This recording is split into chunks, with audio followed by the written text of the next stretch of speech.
This is the main item, and thank you again for everybody for coming along.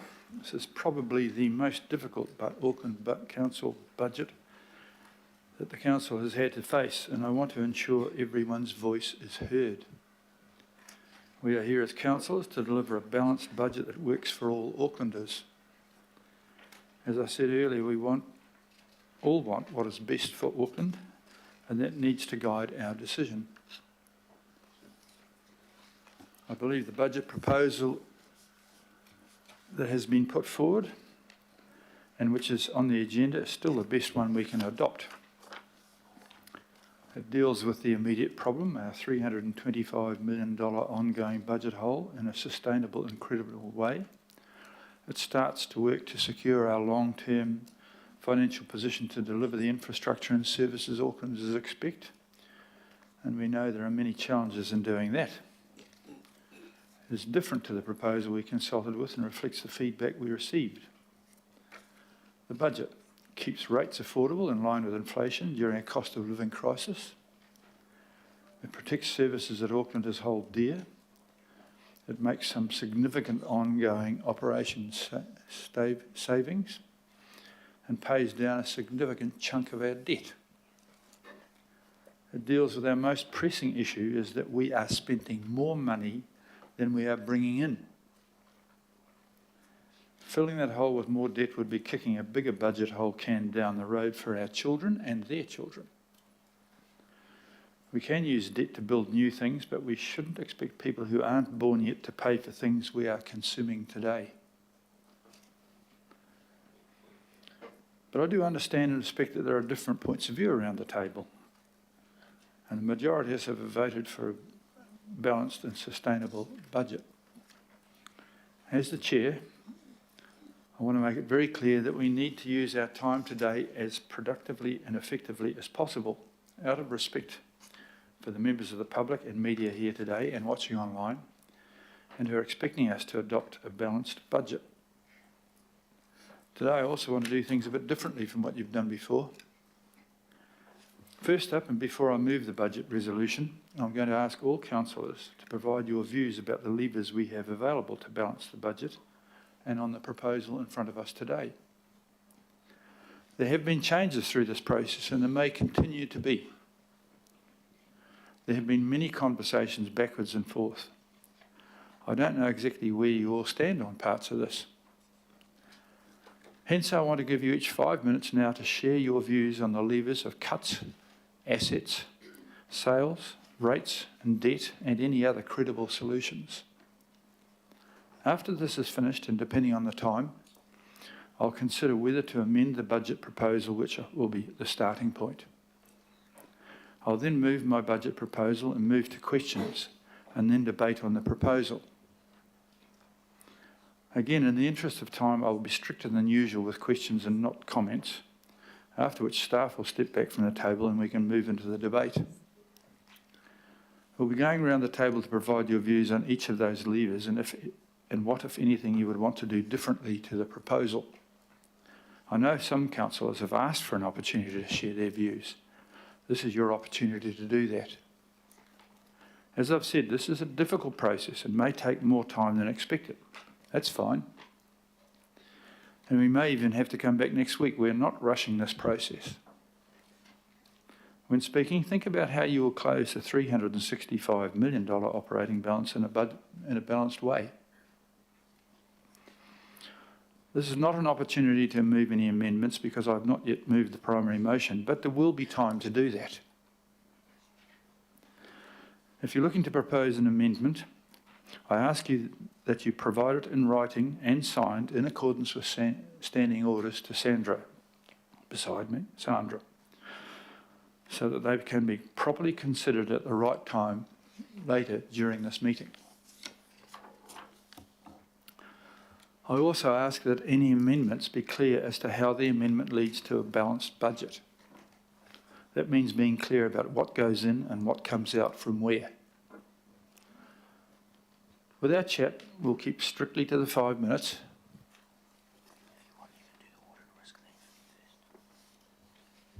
Possibly now, yeah. 5 minutes, and Sandra will let you know by ringing the bell at 4 minutes 30 and then again at 5 minutes. But just before we start this, I do want to note that the Audit and Risk Committee last week also acknowledged the changing financial environment of the Council and requested that management brief the governing body on it at this meeting on current and potential demands on Council's financial resources. This is particularly in relation to demands on debt, I believe. We do know there are some big things. We have signed up to some ourselves, and there are others coming over the horizon, which we know about but are not yet quantified. So I'm going to ask the Chief Executive to appoint a suitable spokesperson or do it himself, just to address that before I start the 5-minute question times. Thank you, Mayor Brown, and good morning, councillors. And Mayor, thank you for affording me the opportunity, along with Peter, to make a few comments. The decisions before you today, councillors, bring your declarations made 7 months ago into sharp focus as you work together to land a balanced budget, which reflects the views of your communities, the vision of Mayor Brown, and the collective aspirations of your fellow councillors. The weight of this task is not lost on the rest of us here in the room, watching online or following the process via the news media. There is no easy answer. This is a budget that requires compromise and difficult trade-off decisions. Around this table, there will be different views, different mandates from your communities, and situations where you'll be reconciling your own values with the common good of your constituents, your ward, and as regional governors, Tāmaki Makaurau as a whole.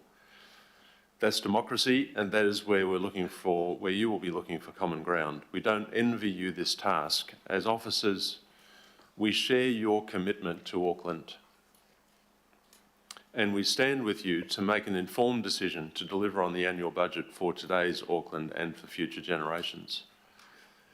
In this term, we've seen a financial challenge like no other: high inflation, unprecedented storm events, and devastating cyclone, more budget challenges, and a clear expectation from Aucklanders to get on and deliver capital projects and improvements for our region.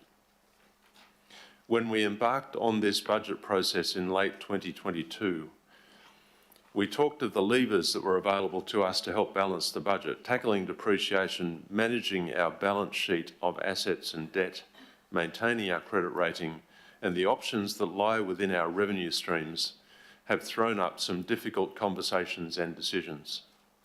You've worked your way through public engagement events, hearings and workshops, and considered the 41,000 responses to the budget. And our teams have done their utmost to support you and provide you with all of the data and information you need to make the decisions today. I'm incredibly proud of the kaimahi from across the Auckland Council group who have worked on this budget, from Have Your Say events to balancing the numbers and advising on some of the complex financial decisions and choices this council has to make and consider. I acknowledge the teams that have supported them in doing this work in trying circumstances that range from flooding and round-the-clock emergency responses to structural changes within our organisation. But of course, it's now time to deliver the budget. The Local Government Act says a local authority must manage its revenue, expenses, assets, liabilities, investments, and general financial dealings prudently and in a manner that promotes the current and future interests of the community. If you choose to propose amendments today, as the Mayor said, please consider how they might impact on our ability to deliver a balanced budget and remain aligned with our legislative obligations. Amendments must be written and signed and submitted to and received by the Mayor, who may, if he thinks necessary, then pause the meeting to consider them. In a moment, I'll hand to Peter. As the Mayor said, our Audit and Risk Committee asked that we ensure councillors, in considering this budget, were mindful of the current known and potential future risks, and Peter will provide that context. Even though the choices are challenging and compromise may be necessary, delivering this budget is possible. Aucklanders will draw confidence from knowing that the governing body that they elected has worked together and has been prepared to compromise and make the difficult but necessary decisions to ensure the continuity of critical services, continued investment and prudent management of the Council's finances for the benefit of all Aucklanders. With that, I'll hand to Peter to make some comments in relation to the items raised by Audit and Risk. Thank you, Jim. Yes, so the independently chaired Audit and Risk Committee was keen to add this resolution so that there was an understanding of current and future financial risks. And there is a great deal of information that's been provided to date around current, but it is worth considering what else might be on the table.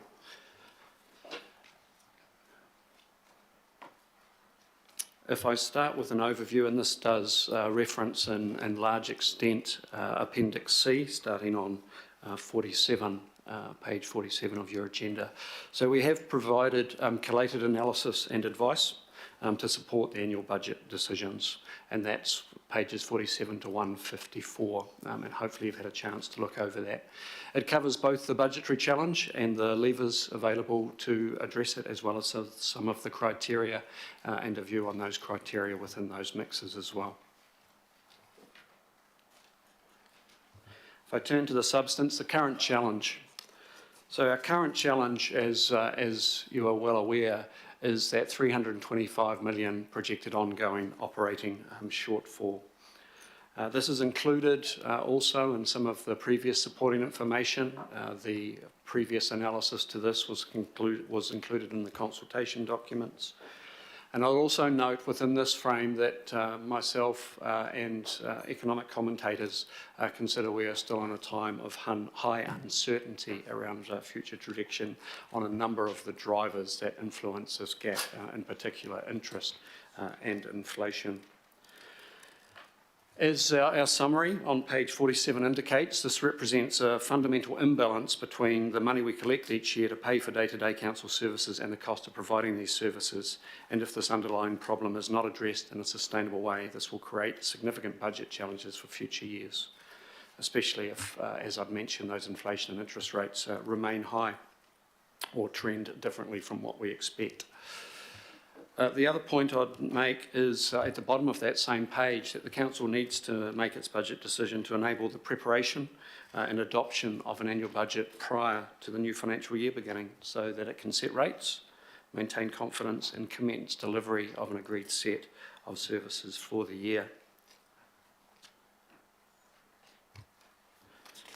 I talked about some recommended decision-making criteria.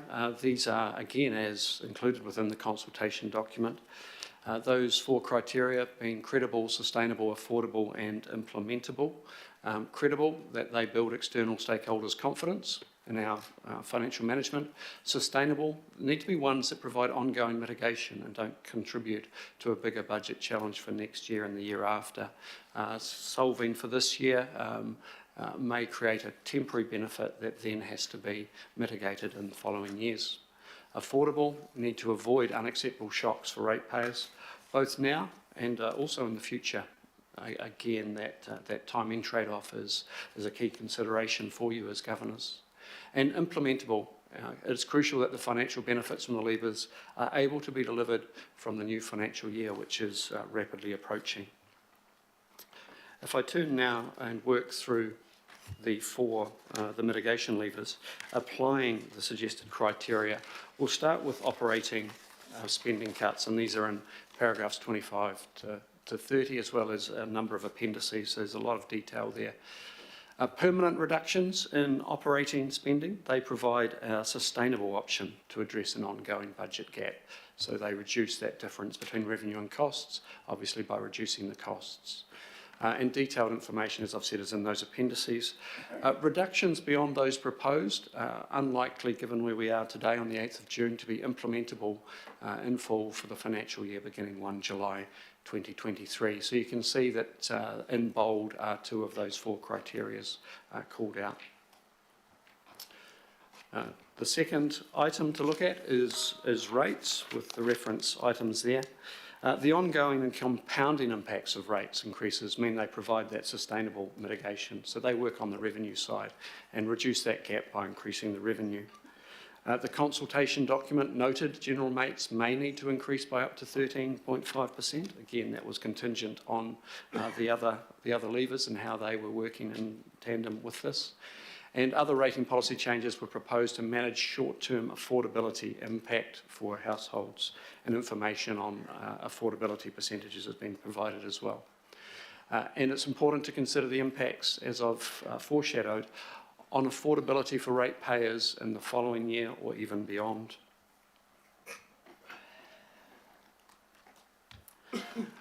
The third item is titled Assets, Airport Shares. It's important to note that we do have an ongoing program of asset sales irrespective of airport shares, with around 70 million of asset recycling and sales within that. We note in paragraph 14 that it would be challenging to increase that element of asset shares beyond where it currently is. Selling shares in Auckland Airport and using the proceeds to reduce council debt would provide that sustainable net benefit. And it's worth noting, I think, on page 137, the two alternative options of a partial sale or retention. The partial sale benefits are eroded by the need to top up that shareholding. And I do note this morning that Auckland Airport has indicated or released to the NZX the price setting event 4, and how those charges will fund part of the infrastructure. Now, it's important, I think, to note that I don't have anything other than publicly available information. So this is publicly available information on the NZX as of this morning, and it'll be interesting to see what happens because of that. But I would like to draw your attention to some items of PSE 4, Price Setting Event 4. Auckland Airport will invest up to $5 billion in aeronautical infrastructure, including work to progress the new domestic facility. However, pricing for PSE 4 reflects just the $2.5 billion of investment that will be completed and in use by airlines and passengers by the end of that period. Auckland Airport will continue to raise debt funding from a mix of both domestic and offshore markets to fund the capital expenditure program. Because of the large forecast debt-funded works under construction balanced towards the second half of PSE 4, new equity may be raised in future. Now, as with all forecasts, it goes on to say this remains subject to a range of future uncertainties, including the ongoing recovery in aviation, the future financial performance of Auckland Airport, and the execution run rate for the 10-year capital roadmap. That's late-breaking news as of this morning, public info on the NZX. I also did comment here that also all process requirements around the amendment have been followed, including a full audit and review of the process, controls and risk by the Audit and Risk Committee, and if agreed, a transaction would be implementable in the near term. So you can see two of those elements turning up there. It is probably worth reiterating an item that I read in one of the workshops, which was around the Controller and Auditor General opinion. They state, in my opinion, being the Controller and Auditor General, the information in the consultation document for the proposed amendment of the plan provides an effective basis for public participation in the Council's decisions about the proposed amendment, because it fairly represents the reasons for and implications of the proposed amendment of the plan, and identifies and explains the main issues and choices facing the Council and the region related to the proposed amendment of the plan, and the information and assumptions underlying the information in the consultation document related to the proposed amendment of the plan are reasonable. I think that's an important noting point. With regard to debt, and this goes to the question that was asked by Audit and Risk in the future space, in particular around the debt area.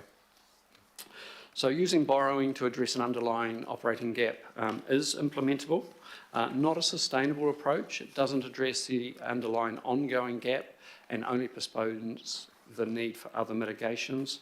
And it also adds in some interest elements on that. In particular, to maintain the commitment to fully fund depreciation means it's likely to be a short-term answer that could make next year and beyond harder to get to fully funding depreciation by 2028, and not a credible or prudent approach to financial management with regards to an underlying operating gap. And again, that caveat's important. Look, as set out in paragraph 54, there are some broad themes, and these are highlighted in some detail here within this chart. Any use of debt reduces headroom to deal with future shocks, and this is where I look into some of the knowns and unknowns. Some of these we have an idea of quantum, and they are publicly released information already. Others we do not yet know. We do know that there is approved CRL cost increase, the share of which we see as being 537 million. Also within that same space around transport around the city, level crossing removal. Now this is a view of some of the highest priority crossings and some share of 500 million plus in that space. I don't want to foreshadow where those answers with the pluses could land. They're going to have to be a process of discussion, but there's certainly some share of there is to be expected. Repairing storm damaged infrastructure.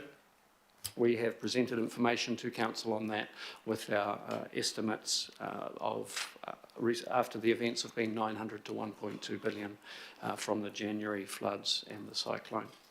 Making space for water, and that includes category 3 properties, a share of 1 billion plus in that space. We have other items that are more difficult to characterise with degree to their impact: climate resilient infrastructure, construction cost inflation, asset renewals, and growth in housing infrastructure. Particular point of note there is, as you heard in the last CEO and CFO update from the Chief Economist, is the degree to which net migration is ramping up this year and on target for around 100,000 by the end of the year. So those are some of the elements which respond to the Audit and Risk Committee's request to talk about current and future pressures upon the Council, and also talks to the debt lever and the degree to which it meets the criteria. So in conclusion, Council faces an ongoing operating budget challenge of 325 million, as well as 40 million of storm-related operating costs, and a mix of levers are required that are credible, sustainable, affordable and implementable. With that, Your Worship, I'll pass back to you, and I'm very happy to answer questions when I come back later. Yeah, we'll do that later. At the moment, it was just fulfilling the function of the audit and risk that you brought to the attention of the ongoing over-the-hill large costs out there, which are not within this year, but we do have to think about. Okay, thank you for that.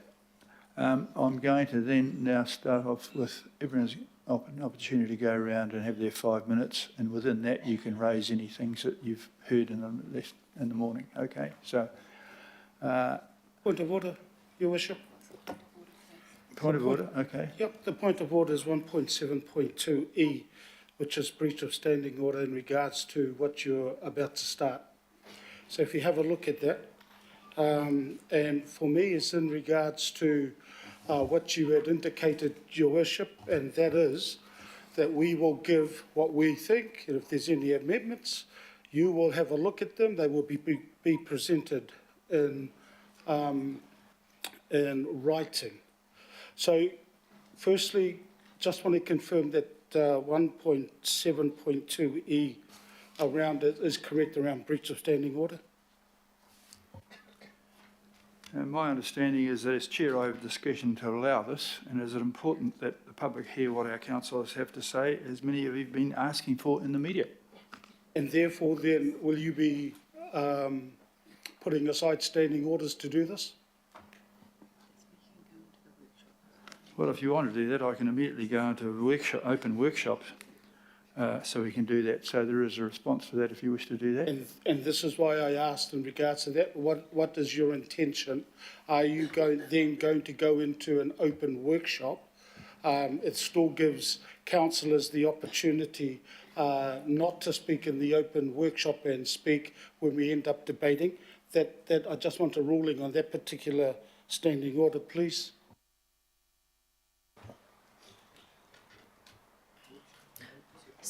Supplementary to that question, if I may. Would Your We Worship... have to, sorry, no, Councillor Fletcher. you have a... I think we need to deal with this standing order, Okay, well- question first, point of order. Thank you.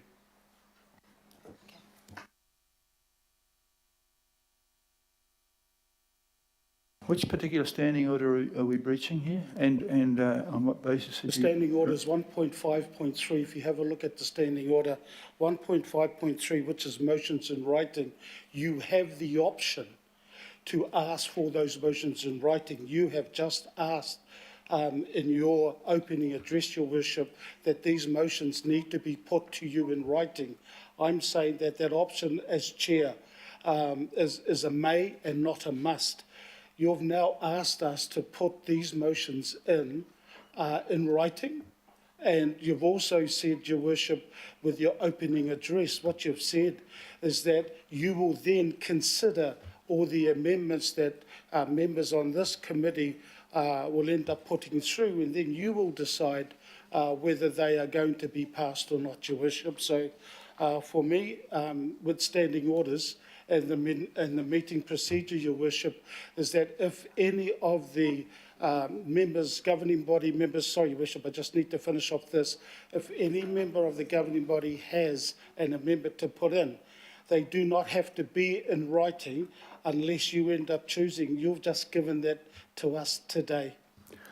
So I just want to get a ruling on 1.5.3 says that the chairperson may require notices and amendments in writing, and I am requiring. I'm not stopping you giving them. Yep. Not stopping you giving them. I'm just requiring that they are in writing and signed. Sorry, Your Worship. Yep. Sorry to interrupt. I was just going to say then, from in regards to that response from you, that's unfair. To ask of those amendments now to be put in writing. There are amendments that people wish to put in. So look, I'll leave that at that, and I just want to find the ruling. Are you moving into an open workshop now as a result of what you said? Well, I can do either of those. If people are happy to use their 5 minutes, we'll just carry on now, or otherwise I'll declare an open workshop and we'll do exactly the same thing. I'm just asking. I'm asking. You can suspend standing orders if you want. That's what I'm asking you, Bishop. What is your decision? This is the point of order.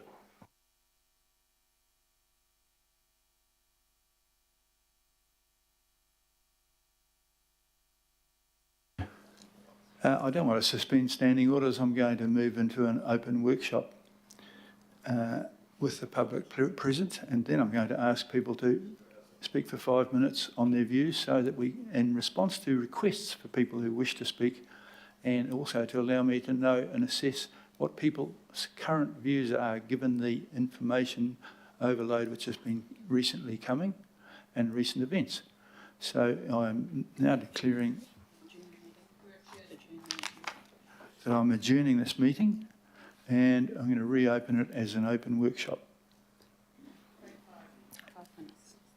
I've got 5 minutes, and in 5 minutes' time we'll reopen as an open workshop, and we'll commence with Councillor Baker and move around the table for those who wish to use their 5 minutes. It's not compulsory.